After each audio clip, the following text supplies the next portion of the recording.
Welcome to the Ferris Love Podcast. Here we explore spiritual insights and practical strategies to help you cultivate a family life rooted in beautiful, self-giving love. Join us as we invite experts to share uplifting perspectives and actionable advice for navigating the joys and challenges of modern family dynamics. Welcome back to the Ferris Love Podcast. Today I am joined with Father Matt Wheeler. How you doing, Father? I'm doing well. It's a beautiful Saturday morning. I'm doing great. Yep, exactly. It's going to be a Tuesday when they hear it, but it's Saturday for us. Oh, shoot. It's Break. okay. Start over. So, for the viewers who may not be familiar with who you are, could you share a little bit about yourself and the work that you do? Yeah, so I'm a parish priest here in the Archdiocese of Los Angeles. I was ordained in 2018. And so I've worked in different Catholic parishes here in the Archdiocese, St. Anthony's in San Gabriel, little shout out. Visitation, Westchester, another great parish. And now I'm serving at the University of Southern California, Our Savior Parish, and USC Caruso Catholic Center. So this is like a campus ministry assignment, working with college students, working with young people. I'm absolutely loving it. Yeah, that's so cool. Did you always want to work with the young kids? I mean, young kids, young students, you know what I mean?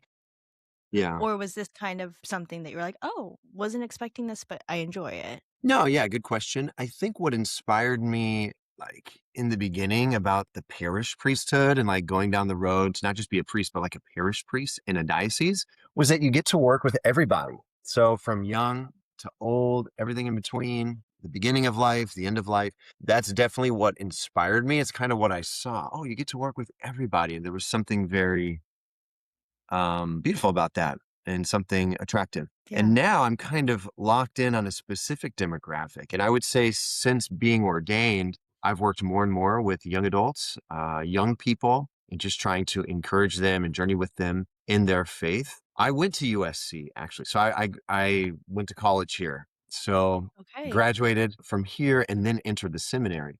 So I always kind of had in my mind, maybe I'll go back to USC. Maybe I'll be the priest there. But, Really? there's a lot of voices in the matter and there's a lot of timing. I mean, there's just a lot of considerations as to where a priest actually ends up. So at a certain point, I kind of thought, I'm not sure it'll happen. I'm kind of, moving around. I'm over there in Westchester at another parish looking to become the pastor. But then I got a phone call and, anything can happen. Kind of late in the game. And anyway, it just worked out for me to come here and I see it like God's hand, a miracle of some sort. I'm loving it. It's great. I'm so glad. Well, to dive into kind of the meat of the episode, we're going to be talking a lot about college students, the spiritual warfare that they deal with, and how parents can help them. So you work with a lot of college students. What's something that you've noticed is a big struggle with now young people nowadays? Yes. Good question. Yeah. Once again, it's great working with college students here at USC. I'd say there's various struggles, but maybe one struggle is the difficulty they can have maybe in connecting with one another and connecting with others like in person. There's so much happening online. People are connecting digitally. And what that can mean sometimes is just it's harder to connect with people right next to you, right? The more we connect with people afar, the one sitting right next to us, it's kind of like can become a mystery. And like, how do I actually enter into a face-to-face conversation? How do I date somebody? How do I enter into a deeper friendship with somebody? That's definitely, I think, a struggle for young people today. Do you think that like phones, like you mentioned,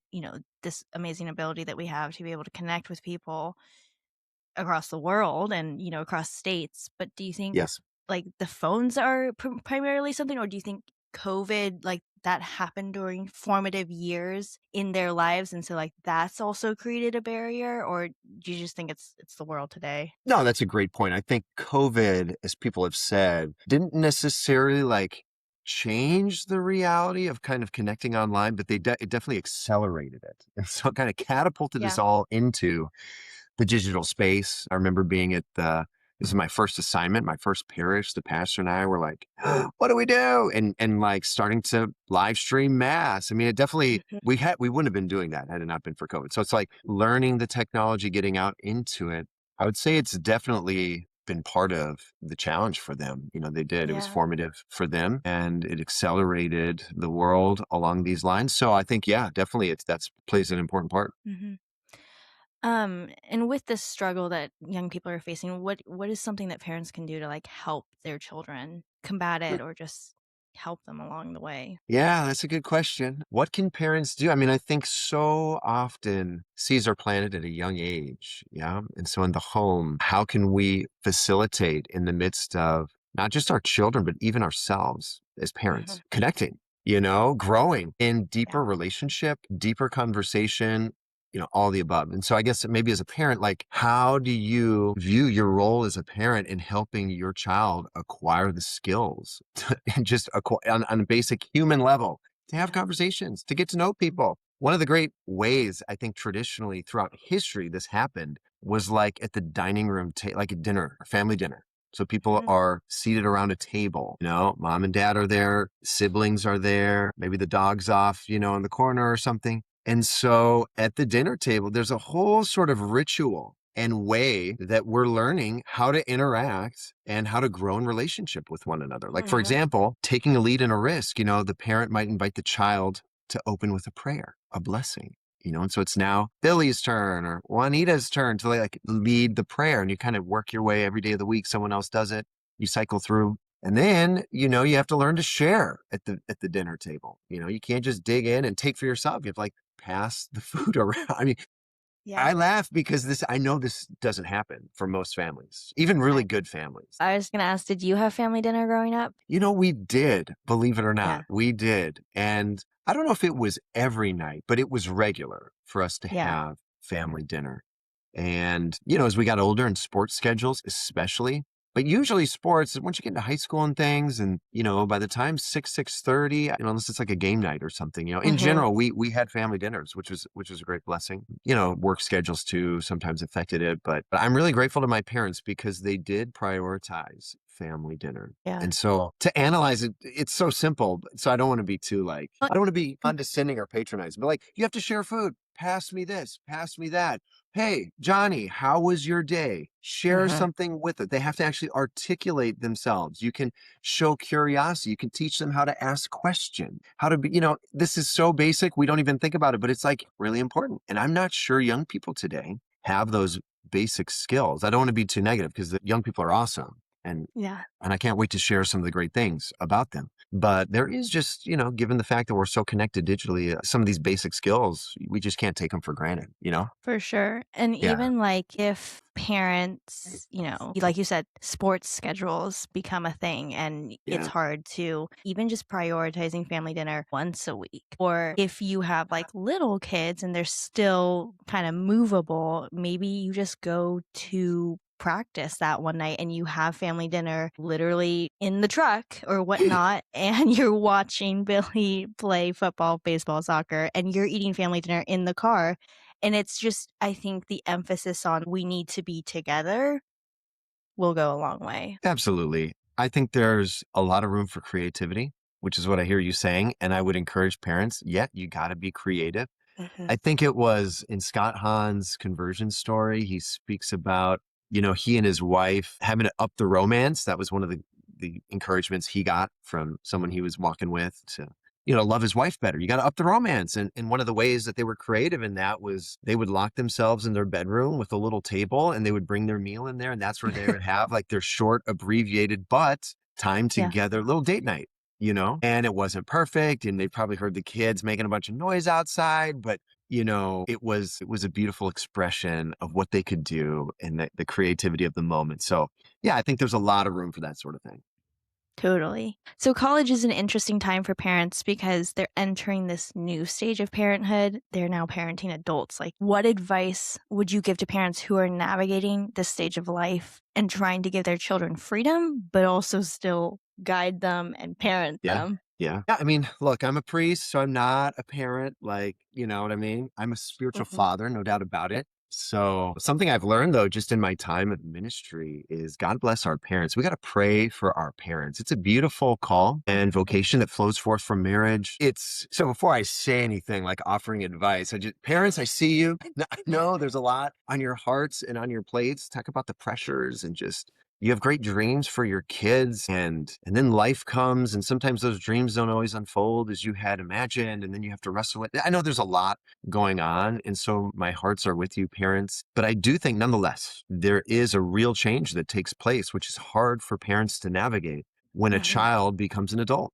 And so how do I start to relate to my child as an adult? Knowing very well, parents, that Sally will always be your little girl. I know Sally will always be your little girl and Bobby your little boy, right? Mm-hmm. But at the same time, they are adults now. And so if you want the relationship to grow and flourish, you have to deal in reality. You have to Yeah. deal in reality. And I think one of the challenges maybe for parents can be is they have such good memories of when the kids were little and they want to go back. I want to go back. I want to go back.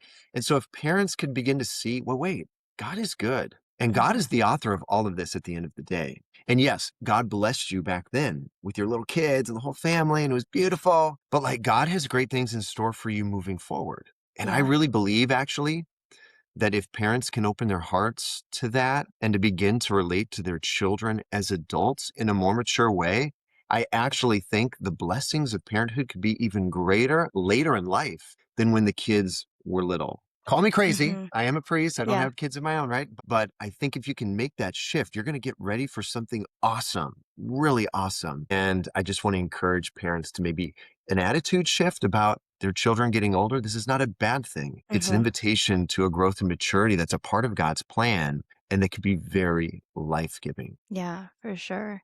Definitely. Yeah. I could totally see how it would be hard though to like have to shift and think Oh, man. more in terms of the future, I guess, is kind of what you're saying, is more looking forward, especially because I think that in some cases, parents may be looking at, I mean, the child, they're adults technically, but at 18, you still are kind of entering this new era Yeah. and learning so much. And I'm sure there are a lot of parents who maybe they've had experience just like looking at their kids and the choices they're making and really wanting to intervene and say something because Yes.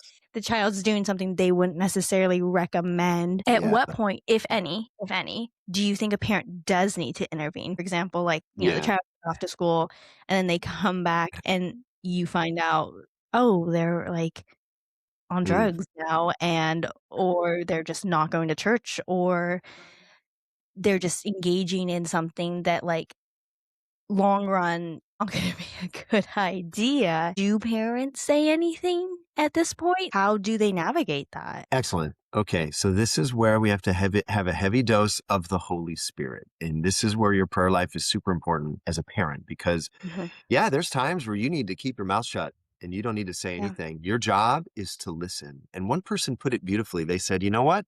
We're called to be Christ in the world. Sometimes we're called to be his eyes. Sometimes we're called to be his ears. Sometimes we're called to be his mouth. Mhm. Rarely are we called to be all three of those things at the exact same time. And I would say as the shift goes into adulthood, you are probably called less to be Christ's mouth, meaning like teaching, directing, Yeah. advising, guiding, and a little bit more of Christ's ears, like a little bit more listening, that you are this support to them and they know you're there. And I believe in the midst of struggles, without an overbearing parent, but a parent who's present, but without being overbearing and always like, giving them their 2 cents of advice, a child is will say, hey, mom, hey, dad, what do you think about this? I'm struggling in this way.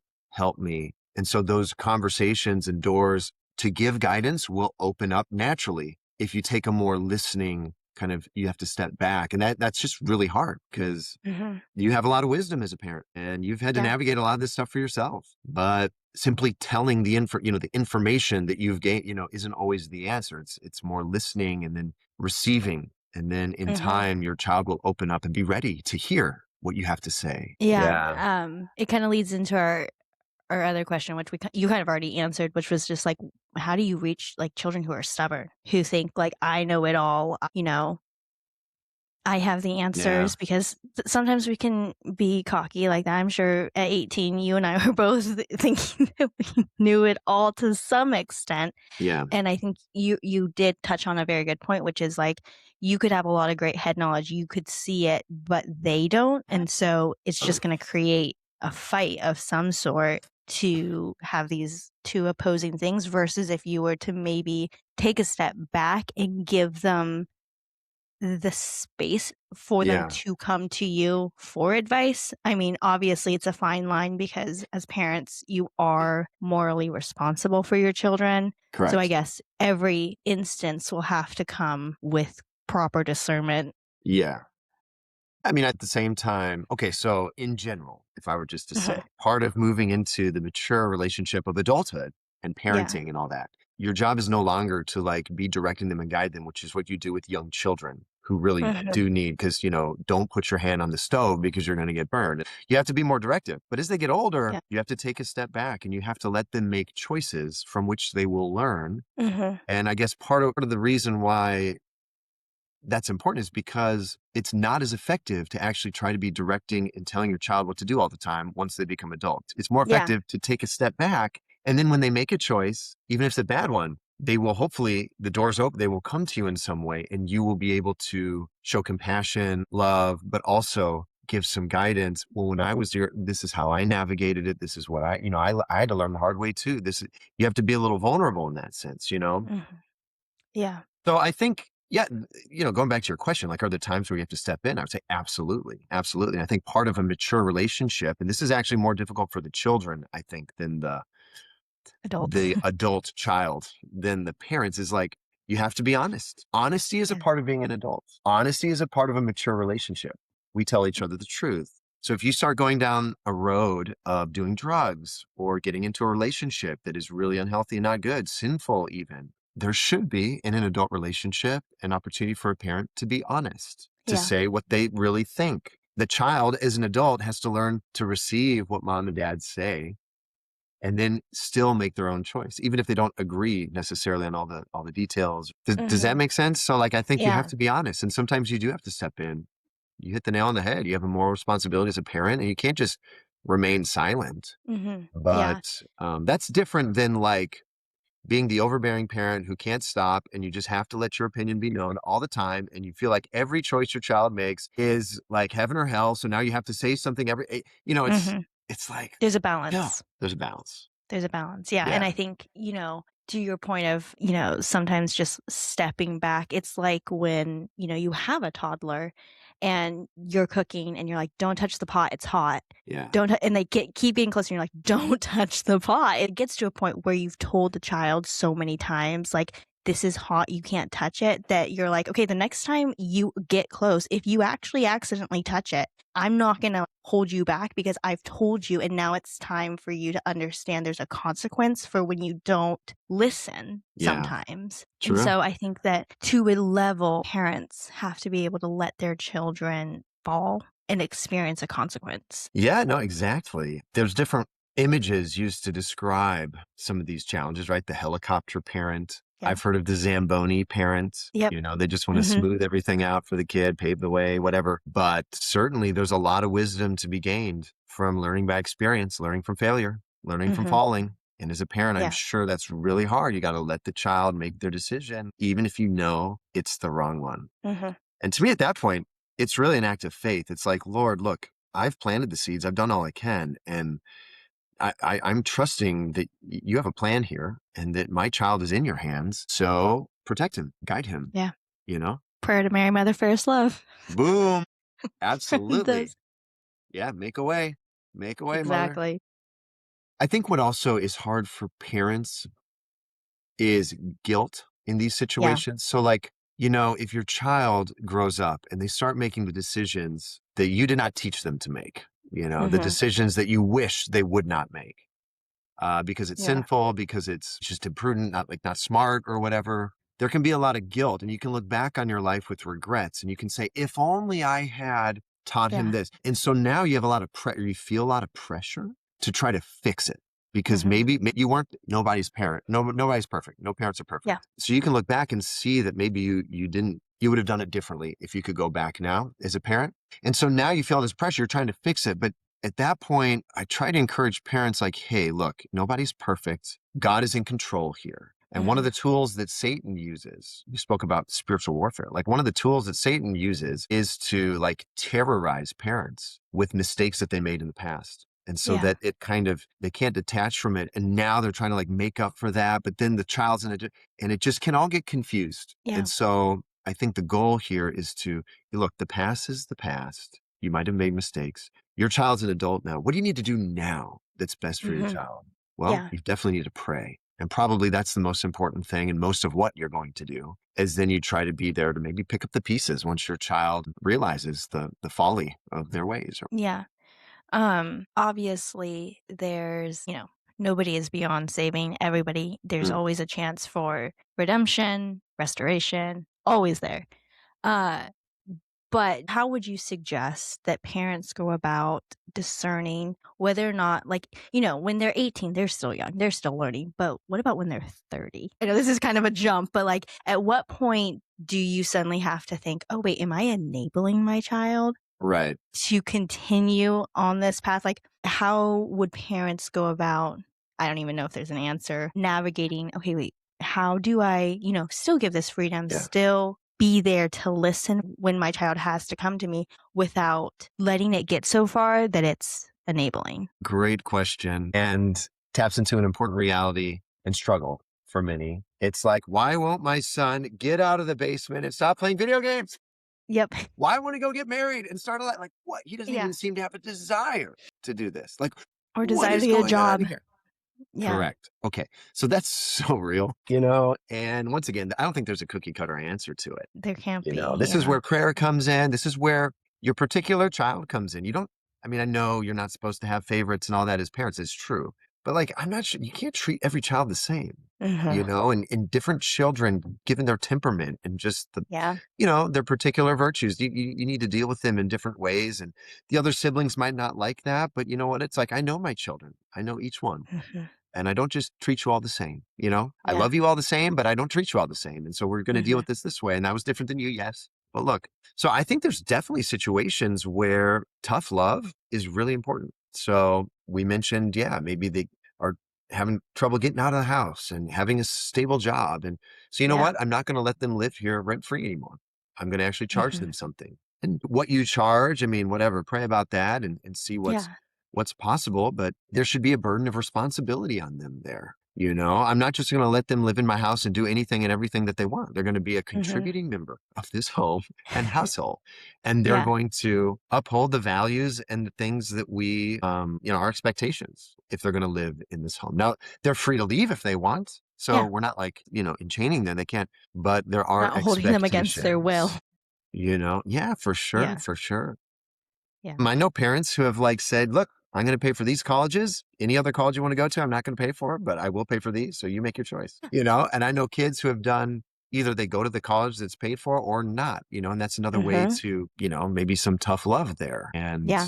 you're going to kind of use some monetary force to direct your child down a path, yet they are free to make choices. So like I said, I'm not sure there's a cookie cutter answer, but You can't. It's parenting. yeah, but there is a lot of room in these situations for tough love. Something to maybe consider. Look, as a priest, I value so much my older brother priests or more experienced brother priests, my spiritual director for one, but also brother priests who have a lot of experience as pastors. And I just wonder if parents reach out enough to other Mhm. parents who have kind of been through it Oh, yeah. in order to get advice. Mhm. And I guess my general thought is that they don't reach out enough. And it could be because they're afraid, family stuff, you don't want to air the dirty laundry, we say. Also, there could be a desire to uphold a particular image or perception of the Yeah. family. And so it's hard to be vulnerable and say, hey, actually things aren't as great as it looks like. Do you have some advice? But I think parents should really be more open to reaching out for help and advice from experienced parents. You wouldn't feel so alone. Yeah. Um, Yeah, that's definitely true. Looking to those who have walked before you, yeah, possibly, or even just something where it's like, oh, their kids are all not in this situation. What did you guys do? So, exactly. yeah, it's Exactly. important. Just for more information. Once again, all kids are different, families are different. Hmm. But why not? Why not get, an extra set of eyes, ears, heart on a matter? Exactly. Slightly pivoting. Mm, So there are a lot of influences out in the world. We've got witchcraft, witch mm. talk is a big thing, drugs, psychedelic, weed. There's a whole range apparently out there. Manifestation, even like phrases like love is love that are being thrown at young people nowadays. How do you suggest that they combat those spiritual, I'm going to call them spiritual because they're not of God, influences? Yeah, this, of course, I think this is where you hope, because a lot of people, I do think a lot of people get into this stuff kind of unintentionally. Hmm. I remember Yeah. I was in an Uber once, and the driver was a talker, and it was great. We had a good conversation, but she shared with me, I love Jesus. I love Jesus. But Father, it wasn't always that way. Mhm. Uh, she said, she says, I was a witch. And as I was Yeah. with this lady, I was like, no way. You weren't a witch. You're like full of life and joyful. She's like, I was a witch. But Father, Satan entered as an angel of light, you know? And she said it was all couched in, you know, she didn't just wake up one day as a witch. Like it was all couched in very fluffy and nice. And don't you Yeah. want freedom and you know all this stuff? And yet eventually she ended up kind of this witch. She said, my eyes were Mhm. open at a certain point, total conversion, left all that behind, firm believer in Jesus. You know, it was amazing. But I say that so I think a lot of people, young people especially, they can kind of maybe unintentionally dabble into some of this stuff. And so I just Mhm. pray seeds have been planted, hopefully, you know, in the family at an early age to teach them right versus wrong and how ultimately these things do great damage, drugs, promiscuous relationships. I mean, how, you know, there's witchcraft, obviously There's a lot. anything of the occult, terrible. Yeah. So I pray for that. But at the end of the day, I think, what do they do to combat these things? Well, any sin is combated by the love and the grace of God. And so Mhm. obviously our Catholic faith is primary here, you know, faith in Yeah. God, faith in Jesus, in his victory over sin and death. The fact that the fruits of his victory come to us in the life of the church, the family of the church, through the sacraments. I mean, what a gift. And honestly, I think this is why a lot of young people are becoming Catholic. Yeah. What a gift confession is. Like, talk about a second chance time and time again. Mhm. You know what I mean? Redemption.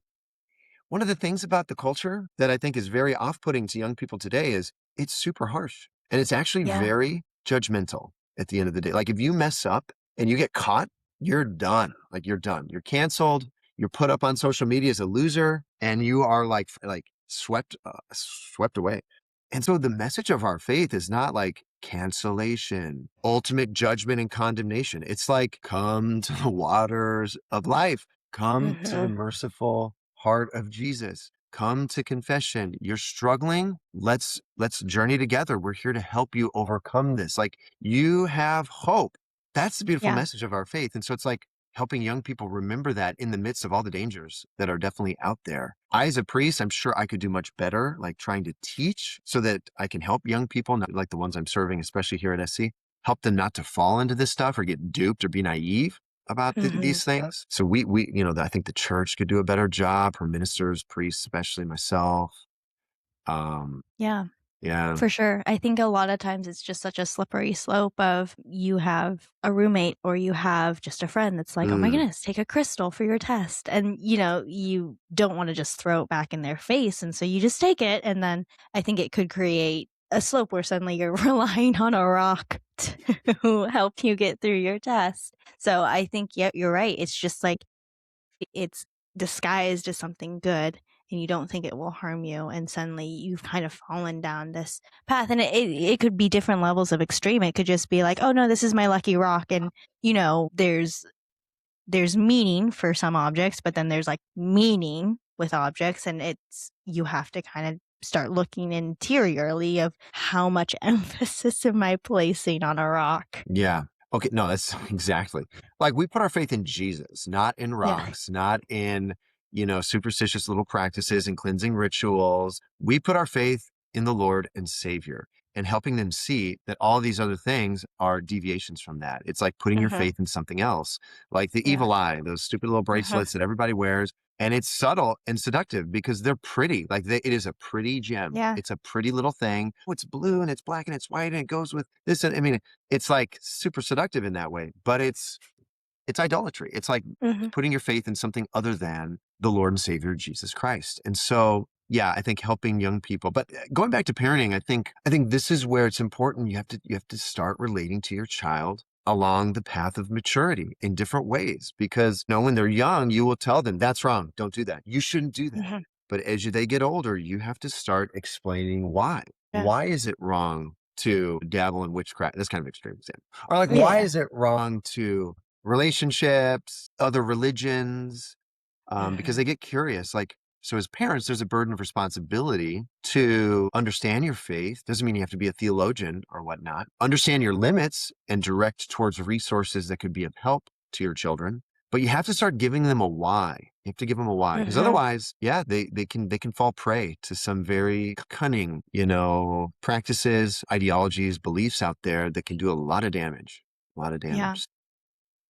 Do you think it's beneficial because you mentioned how it's important to start giving the why, but do you think it's important that parents start giving the why to their children early on, once their children hits the age of reason, to start building up that foundation of understanding and why? Yes. I think parents have to start teaching the why way earlier than they think they do. And it's just, I think one of the things that's hard for parents, in general, something I notice about parents is because they're so good. I love parents. Yeah. But they have this whole idea that it's my little family in my little paradise. And if I create this perfect little garden or whatever home, everything's just going to be okay. And what they don't realize is that there are bazookas and nuclear bombs pointed straight at that little family paradise. They have to think mission. Yeah. They have to think equip. I got to equip my kids. I am raising adults. I'm not raising a child to be a little kid forever so I can play with him in an infantile sort of way. I have to bring my child so that they can go to heaven one day, and make real choices and grow in virtue and flourish, right? And so we got to do away with this fantasy. My child's the exception. Oh, my child would never do that. I know parents, you love your kids, but nobody's perfect. And your kids struggle just like we all struggle. So to sit there in your naivete and say, oh, my kid's different. It's really? I don't think so.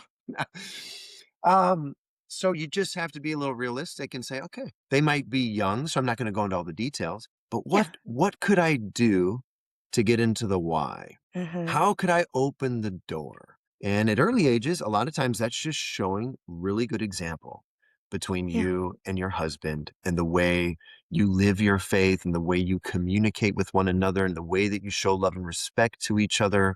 Those are planting seeds. It's not like it's not like a class where you're giving them but you are teaching them. And then as they get older, you might have to be a little more direct and say, you know what? Yeah, it's wrong to sleep with your girlfriend. That's not okay, because at the end of the day, God has given us a great gift. It's called marriage. And he wants that to be the most special thing ever. And, sleeping with, that's for your spouse. That's for your future wife or husband. And that is really special. And then all this heartbreak, and, if we don't follow God's plan, I don't know. That's just an example. No, for sure. For example, but the point is just going back to what you said. Yeah, I think earlier the better. I think that also fostering curiosity, because at the end of the day, there's always going to be questions. And so I think that it's easy to kind of fall into maybe it's because of your own lack of knowledge or whatever, but just it's because we do it that way. That's not quite a answer for your child. Your child has maybe a legitimate question about the faith, and it's question it so that you can understand it. Because the Catholic Church, if we've learned anything, there's an answer to everything. And so if you don't know it as a parent, then just learn with your child. Yeah. Because they're asking questions. Really well said. I agree with you. A part of my journey has been discovering that the Catholic Church has the best answers to the most important questions, the questions that really weighed on my heart. And so if we could help introduce people to the church as she actually is, in that beauty and all those reasons and all this wisdom, the better. And so starting at a younger age, for sure. And I just maybe an extra thought on this is hey, parents, if you're not teaching your kids and you're not actively investing in their deeper formation, the world is. They're plugged into social media, and there is, once again, don't be naive. Don't think that, Satan or just others, instruments of darkness and evil in this world, are not very strategic and very conniving in the ways that they're trying to form and get your student or your child at every stage of development. That they're putting a ton of thought into this. And so, if you're not forming your kids, someone else is. So. Very important to remember. Kind of piggybacking off of the, helping children understand. How do you think parents can equip their children with understanding when it comes to navigating different people? So of different religions, values, but also still loving them because they are children of God, but also holding fast their own beliefs, their own Catholic values, but navigating it because, again, like college, you enter this world where it's just a mush pot. I don't know if that's the correct term, but like everybody from all different backgrounds, even like at Catholic schools, you have people who were raised differently and think that this is okay. And so how do you balance the Catholic who meets the atheist and is like, oh, wait, she's really nice. She's super friendly. She's, super kind to me and she shares her homework when I miss class. But aren't you supposed to hate me because you don't believe in God? So how do parents equip children with this balance of how they view the world while still upholding the values that are instilled in them? Yeah, that's a great question. And I think you captured it really well. In fact, I remember my own journey in college. It's like for the first time being exposed to radically different worldviews, people, backgrounds, all of it. And you say, wow, these people aren't that bad. Like maybe they're right. Or maybe there's more to the story. And like there's a lot of curiosity around that. So that's really well said. Yeah, I mean, I think at a certain, so there's different, I guess the first thing I want to say is this. It's important along these lines to help your children get to know Jesus, because I think he is ultimately the answer as to how we engage people of all sorts. You look at the life of our Lord. I mean, talk about total fidelity, obedience, love for the Father, for the truth, right?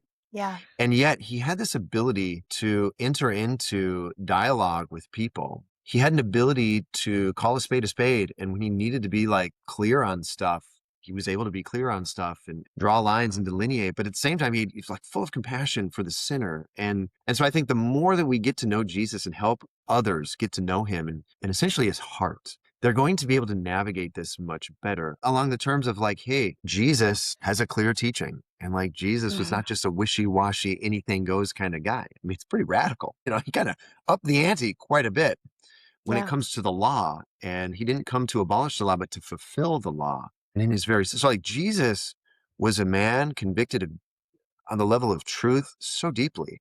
And so helping your children understand that. And yet he was full of love and compassion for everyone, especially those who disagreed with him, especially those who were caught in the web of sin. And so you might meet people in college.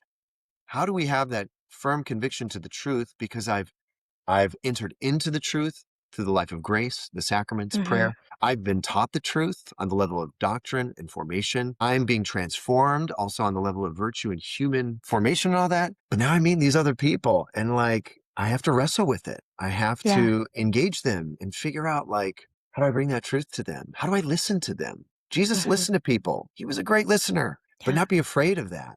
Yeah. I don't know if I was very clear there, but it's kind of mysterious. It's like getting to know Jesus. We really have to help people get to know him. God's way is the better way. Like God's way is peace. And I pray that you can be attentive to your heart as you're making these decisions that are not of God, because I think you'll discover you're not really happy and satisfied. And only God satisfies, And so I hope that you can resist those temptations. I think too, once again, going back to parenting, I mean, this is why it's so important to engage your child's freedom as they grow and mature, because if they can't make decisions for themselves by the time they go to college and they're simply doing things because that's what mom and dad told me to do, and that's the way we do it, then they're going to have a lot of trouble navigating all the different ideas and behaviors that they're going to encounter. They've never really chosen for themselves yet. And so we need to equip them to act in freedom for the good. Yeah, and give them like a toolkit, the armor of God, the toolkit to be able to look at a decision or a choice and think like, morality, does this come into play? Or, is this something that can be, like college, it's not necessarily one's a mortal sin and one's not, but one may change the trajectory of your life depending on where you go. So giving them the toolkit to make decisions. I mean, if only before, because to get them to think about like, is every way just the same? I mean, we don't believe that, there's like an objective truth, and that we can actually conform our lives down a path that is objectively, fully better and leads to greater happiness, and that there are other things that lead to sadness and to pain and to heartbreak and error. Yeah, we got to help in that way too. Yeah, this has been a great conversation. I think we've given parents a lot to think about. I do want to end on a high note because we've talked about some heavy topics, and that is, what is something promising that you've seen in today's generation of young people that gives you hope for the future? Yes. So our young people are amazing in many different ways. And one thing I find very hopeful about them is that they are searching for deeper purpose and meaning. Something is going on in the world right now. It's like they have permission to acknowledge the fact that they have a soul and that they Yeah. need to feed and nourish their soul. This is not like taboo. It's kind of coming, it's beautiful. The invisible is being revealed. And so they have a lot of curiosity and they're searching and they're seeking. So if we can meet them with a lot of, I would say, compassion, like ready to listen and to like walk with them, get ready because they're going to respond. And I see it. They respond as they learn and they see the truth and the goodness of God. They respond and it's just glorious. So to me, there's a lot to be hopeful for. And let's keep our young people in prayer, especially through the intercession of Mary, Mother of Fairest Love. Absolutely. Yeah, definitely. Well, this has been such a great conversation, Father. Where can people find you? Okay, so I'm here at the University of Southern California, Our Savior Parish, USC Caruso Catholic Center. So you can connect with us there. We're a parish. We serve the students, but also we're online. So at Catholic Trojan, or is it Trojan Catholic? Trojan Catholics. And you can connect with me as well on Instagram. And I'm at Father Matt Wheeler. Yep. He's Yeah. got some pretty fun stuff on his page. Once again, trying to connect. Build those connections, give that understanding. It has been so great getting to talk with you, Father. Thank you so much for taking the time. Appreciate it, Amy. God bless you. Thank you for listening to this episode of the Fairest Love podcast. In 2026, we continue to share the devotion to Mary, Mother of Fairest Love. If you like what you heard on today's show, please visit our website at fairestlovefamilyproject.org, where you can find additional podcasts and other resources for families. Be sure to also check us out on social media at Fairest Love Project. Thank you for listening, and we'll catch you on an episode soon.